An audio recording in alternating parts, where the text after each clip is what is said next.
கவிஞர் தாமரை அவர்கள் மொழியில் சொல்ல வேண்டும் என்று சொன்னால், இப்போது நான் மௌனத்தில் தான் பேச வேண்டும்.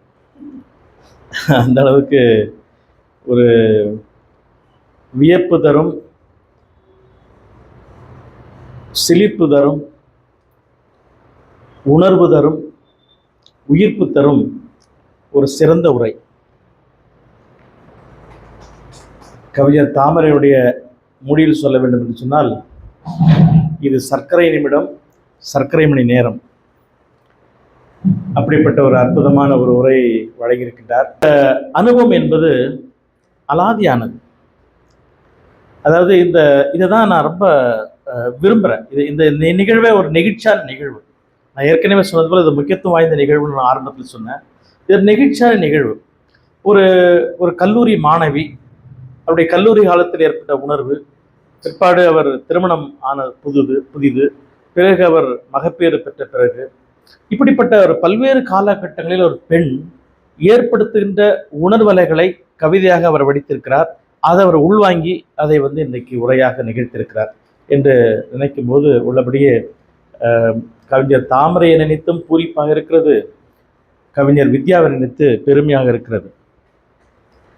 உங்கள் அனைவருடைய கைத்தட்டலோடு அவர்களுக்கு எங்களுடைய பாசுமணி நூலக இலக்கிய வட்டத்தின் சார்பில் நெஞ்சார்ந்த நன்றி அவருக்கு தெரிவித்துக் கொள்கின்றோம். உரையும் அவருடைய கவிதையும் அமைந்திருந்தது. மிக மிக நெகிழ்ச்சியான ஒரு நிகழ்வு. அண்மையில் ஒரு ஓராண்டு இருக்குன்னு நினைக்கிறேன், ஏஆர் ரஹ்மான் அவருடைய இசையில் ஒரு அற்புதமான ஒரு தமிழ் பாடல், தமிழ் நாட்டு பெண் அப்படிங்கிற மாதிரி ஒரு பாடல், அதாவது தமிழ் ஆந்தம் அப்படின்னு பண்ணியிருக்காங்க. மூப்பிலா தாயே தமிழே, மூப்பிலா தமிழே தாயே அப்படின்னு ஒரு அற்புதமான ஒரு பாடல்.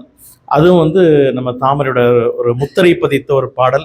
வாய்ப்பு இருந்தால் அந்த பாடல் நீங்கள் கேளுங்க. ஏன்னா நீங்கள் ஏற்கனவே ஏஆர் ரஹ்மான் இசையில் 2000 அந்த செம்மொழி, 2010 நினைக்கிறேன், செம்மொழி அப்படிங்கிற ஒரு பாடல் நீங்கள் கேட்டிருப்பீங்க கலைஞருடைய எழுத்துல. அதே மாதிரி அதற்கு சற்றும் குறைவில்லாத ஒரு பாடல் அந்த மூப்பிலா தமிழே தாயே அப்படின்னு ஒரு அற்புதமான பாடல். அது நம்ம தமிழுக்கு, தமிழுடைய பெருமையை, செம்மையை, செழுமையை மிக அற்புதமாக அருமையாக அதில் கொண்டு வந்திருக்கிறாங்க. அதற்கு கவிஞர் தாமரைக்கு நம்ம தமிழ் சமூகம் என்றென்றும் கடன்பட்டிருக்கும். அதற்காகவும் சேர்த்து நாம் நன்றி சொல்லுவோம். நன்றி.